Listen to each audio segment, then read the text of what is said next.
Disturbing photographs and reports from Benue State on Thursday evening indicated that suspected herdsmen have taken control of Chito community in Ukum local government area of the state, with some photographs made available online showed the suspected armed herdsmen patrolling the Chito main market and the Divisional Police Headquarters, and the residents in the area appeared to have scampered for safety. It was gathered that the armed herdsmen started moving in droves on Wednesday evening into the local government area that have witnessed series of attacks and killings previously. Prince Tyodu Levinus on his Facebook post on Wednesday evening wrote and stated that hundreds of well-armed herdsmen are still arriving at Chito in Ukum, brandishing their weapons. Government will not do anything till the attack will be launched successfully, and the governor will detail his deputy to visit the area. Wantareg Ikyata on his X social media profile on Thursday evening tweeted with photographs of the armed herdsmen patrolling the Chito community and said thus: "This is Chito, a small town in Ukum local government area of Benue State today. Since yesterday, the bandits stormed the village in their numbers, doing anything they like. If you try to stop them, they will shoot and kill you, then more will come at night to finish the job. Benue is under siege. Our lives are in danger this evening. Armed Fulani herdsmen, about 600 in numbers, have taken over our communities this evening," a resident stated as reported by Sahara reporters. They're currently moving around towns in Ukum local government area of Benue State. No security personnel at all. Governor Alia didn't send security. They said the operation will start soon once they, herders, have observed the place. Armed men suspected to be herdsmen had attacked 3 communities in a Tukpo local government area on Wednesday, barely a day after 11 people were killed in a deadly raid on a Tobi community. The latest victims of the escalating violence were Amaiki, Odadaje, and Okpamaju, communities that had previously suffered an attack in February, which left 5 people dead. However, the renewed attack has created fear and mass displacement among residents, with women and children fleeing to safety. Benue State Governor Hyacinth Alia in a statement a few days ago stated that, "I am deeply committed to ensuring the safety and well-being of our people. Our state has faced increased security challenges in recent times, with targeted attacks on specific local government areas, including Kwande, Ukum, Katsina Ala, Logo, GW West, Atukpo, Agatu, etc. The people in these areas have endured unimaginable hardship, and it's time for us to take decisive action." The Benue State Governor in an earlier statement during the week said the Nigeria Chief of Defense Staff, General Christopher Musa, has sent delegations to the state as an advisory security team to assess the security situation in the state. The governor said in quote, "Yesterday, I had an interactive session with the advisory team sent by the Chief of Defense Staff, General Christopher Musa, to assess the security situation in the state, held at the Government House, Makurdi. As part of our ongoing efforts to combat insecurity, I am pleased to announce that the Ukrainian President, Volodymyr Zelenskyy, has given state honors to some workers in the troubled Ukraine who have been supporting the military with production of weapons to enable the European country defend itself against Russia invasion that has been on since February 24, 2022, when President Vladimir Putin of Russia declared full-scale war on its closest neighbouring and formerly brotherly country, Ukraine. This President Zelenskyy said that more than 40% of all the weapons used in all the front lines to defend Ukraine are made in Ukraine. Zelenskyy, at an awards ceremony held on Wednesday in Kyiv, personally presented the awards of honors to the beneficiary workers, with commendation and appreciation to their contributions to the defense of the country. Zelenskyy said in quote thus, "Today, I honored workers in our defense industrial sector with awards. More than 40% of all the weapons used on the front lines to defend Ukraine are made in Ukraine. And the trend is clear. Ukraine will keep ramping up production to ensure its own security, both independently and in cooperation with partners. I'm grateful to everyone working in our defense industry for your dedication. Ukraine will always need its own powerful weapons to secure a strong Ukrainian state.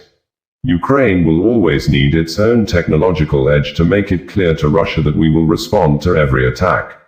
Meanwhile, Russia on Wednesday attacked Ukraine with more drone bombardments. According to Zelenskyy, it was a difficult night in Dnipro.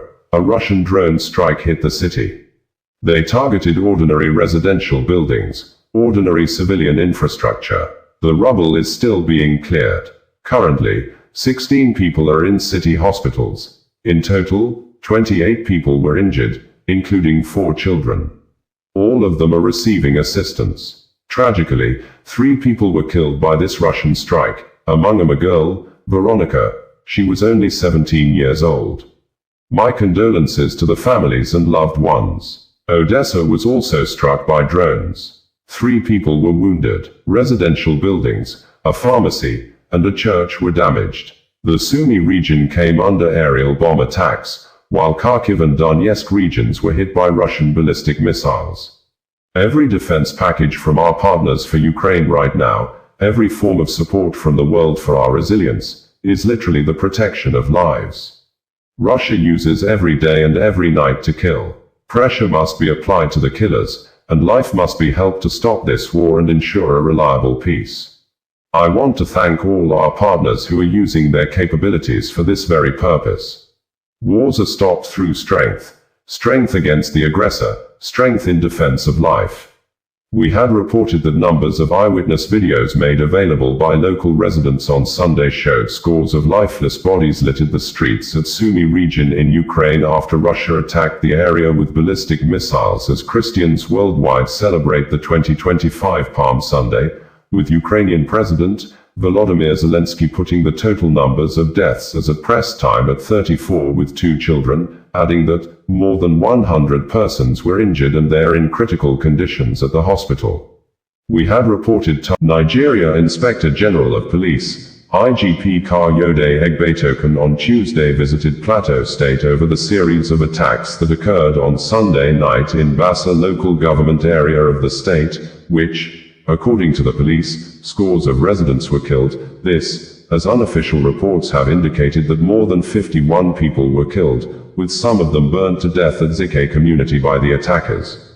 According to a news statement signed and made available a few minutes ago by the Force Public Relations Officer, Olumiyiwa Adejobi, the IGP while in Plateau State on Tuesday, reviewed the security strategies and made deployments to the troubled spots.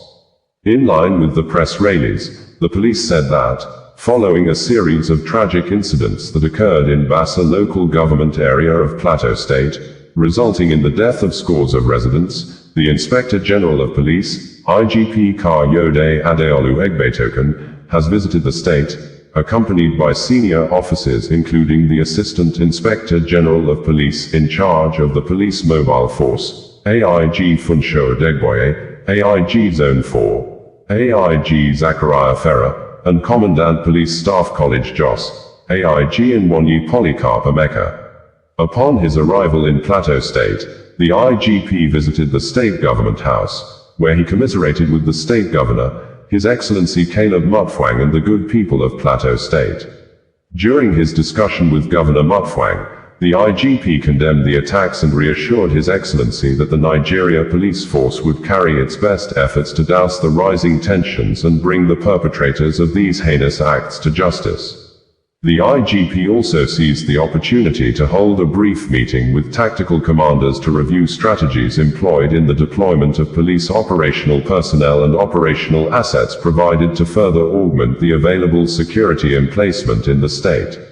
The Inspector General of Police has further directed the Deputy Inspector General of Police in charge of the Department of Operations, Dig Kwajidali Yakubu, to take charge and oversee the operations aimed at restoring peace and serenity to Plateau State. The Nigeria Police Force once again reaffirms its commitment to the good people of Plateau State and Nigeria as a whole. The force remains resolute towards bringing the perpetrators of these attacks to justice and restoring peace to the affected communities. The police statement ends in quote. It was gathered that more than 51 people were killed and many others injured in the brutal attacks on the Zike Kimikpa community in Kwal district of Arigwe Chiefdom, Bassa local government area of Plateau State in the late hours on Sunday. It was also gathered that some homes were razed down by the gunmen. Residents said the gunman attacked the community and started shooting sporadically on Sunday night. Meanwhile, Peter Obi, former governor of Anambra State and the candidate of Labour Party in the last concluded presidential elections in Nigeria, narrated his experience after he visited Plateau State to pay condolences in a similar incident that occurred at Bokos area of the state before the Zike community attacks. He said, "Yesterday, I traveled from Abuja to Jos, Plateau State, to condole with and show solidarity with Governor Caleb Mutfwang and the people of Osazuwa Connedo, bringing you the news in a more digital way.